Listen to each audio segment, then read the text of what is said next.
Well, the big news today, yes, unexpected. The FBI now reopening the investigation into Hillary Clinton. Amazing, actually, and the markets are reacting violently. So I figured we needed to get the trade genius himself, Bob Kudlow, back on the program here to break it down for us. Bob, amazing news today. Bad news for Hillary, good news for Trump, and the markets. Tell us what's happening. Well, yeah, Gary. I mean, it was amazing. We suspected that there'd be kind of a slow leak in the market until the election with a bit of uncertainty, but the market makers were saying, "Hey, 20% chance Trump wins." And when this news came out, I mean, the verdict was swift, and as you said, it was very violent. And some really interesting things happened in the market. The stock market went down, kind of climbed back up a little bit, but what really caught my interest was some of the things that didn't come back. You know, the Mexican peso fell hard. The dollar went up, gold and silver and the miners all firmed, and oil tanked. Mm-hmm. And what that's telling us is that this market is not ready for a Trump victory. Those are all status quo trades, and if Trump pulls this thing out, if this thing is there's some legs to this, or you can't believe the polls, which is a very real possibility, is that the market's going to react violently on election eve or the post-election evening to a Trump victory.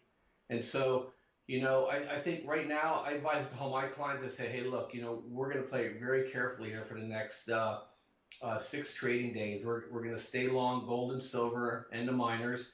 Our ag plays are kind of immune to what's going on in politics because they're beating to their own drum right now.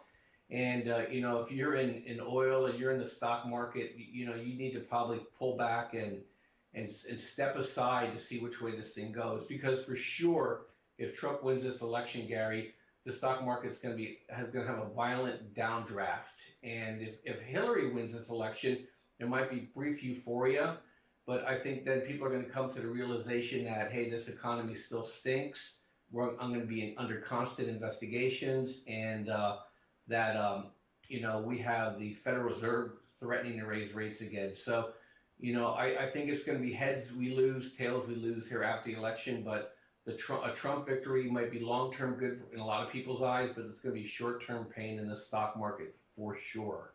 Yeah, we certainly witnessed that just today with this amazing announcement.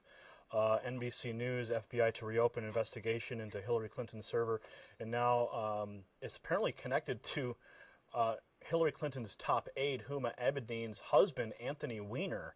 Apparently, they found some emails connected to his sexting exchanges with minors.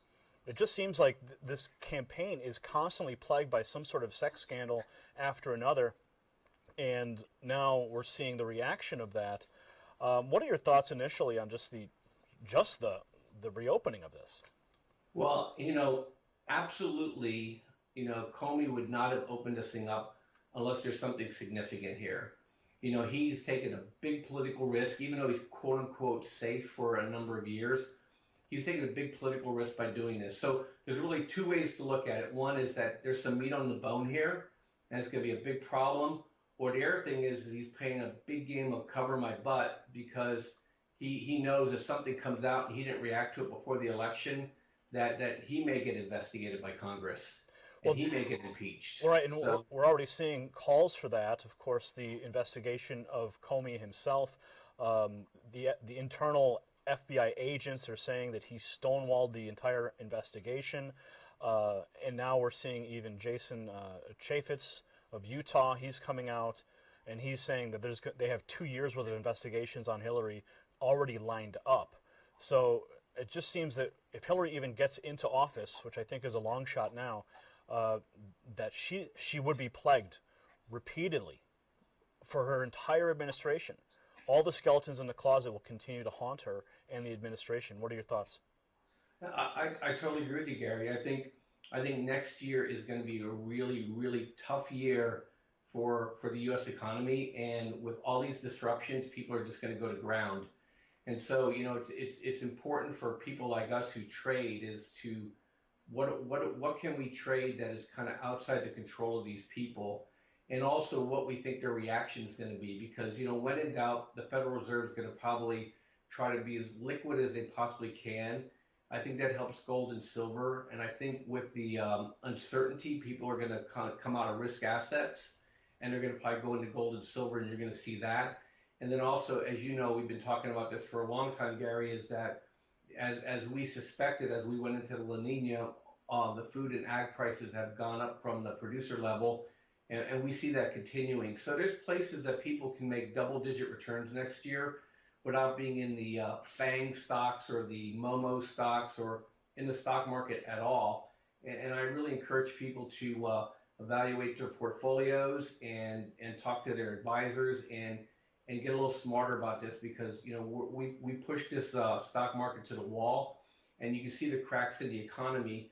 And I'll tell you, even if Hillary wins, I think there's such an appetite now of retribution around the world that you see trade already collapsing, that there's going to be big blame games. And I just think that, we're going to kind of go into that economic winter that people talk about.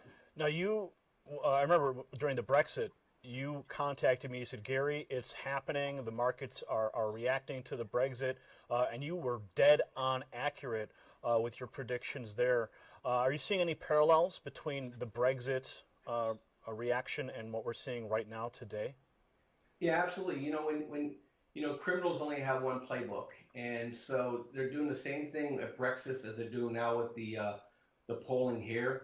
They're undersampling Trump. They're oversampling the Democrats. They're trying to suppress the supporters or demoralize them.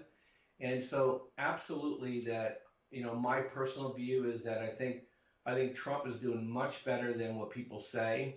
I think they totally understate the anger out there. And what really blew me away, Gary, this may come out of left field for you, but I'm sure you noticed that in Portland, Oregon, which is a very, very liberal city, they acquitted the whole Bundy clan with that big brouhaha they had with the feds on that wilderness area up in eastern Oregon. And they acquitted them all of all charges. And that says that I think the American people are like, you know what, we're getting a little bit enough of the federal government intruding in every aspect of our life. And you just see it permeating everywhere. And I don't know about you, Gary, but I got my 30% increase for my Obamacare going into next year, even though they say the state of California is only going up 7%. Mine's 30%. And where are people going to spend their money? I mean, for me, I have to transfer that from somewhere. I'm not going to make 30% more money in my salary next year. That's not how it works. And if I was a CEO of any other business other than healthcare and rent, your businesses are in jeopardy. And I think people know this and see this. I have a subscriber that owns a very successful business in San Diego. It's mid-sized, it's not even a small business. And he said, Bob, first time in 8 years, my business is down. I said, what, a couple points? He goes, my business is down 20%.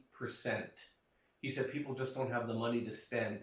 And I don't think that's a one-off. I think that permeates throughout the whole economy. And I just think that it's people are underestimating the anger. Yeah, I think you're right, Bob. And thank you for taking the time out. I know you've got to get some more work done here. But everyone, this is some amazing news today. We're with Bob Kuhlo. He's with Trade Genius. If you want to learn more, go to the link in the description, and you can get all of Bob's stock tips. He monitors the markets very closely, and he'll teach you how you can actually profit when these things occur because of his insight and his trades. So please go to the link in the description to find out more about Bob's and the Trade Genius. Bob, any final thoughts? No, I think we covered it all, Gary, and keep up the good work. I know you've been informing people, and this is probably the most important election probably in our children's lifetime. So please, people, make the right decisions. All right, that was Bob from TradeGenius.co. Link in the description. Comment below on your reaction to the markets, your reaction to the news that, yes, the Hillary Clinton investigation into her email server has now been officially reopened. So I'd like to get your reaction below, of course. And share this story, share this special report across your social networks. We need to get the word out so people are aware of what's happening. Bypass the media, blackout of this message, and of course, combat the false narratives being pushed by the Clinton media machine. For the Next News Network, I'm Gary.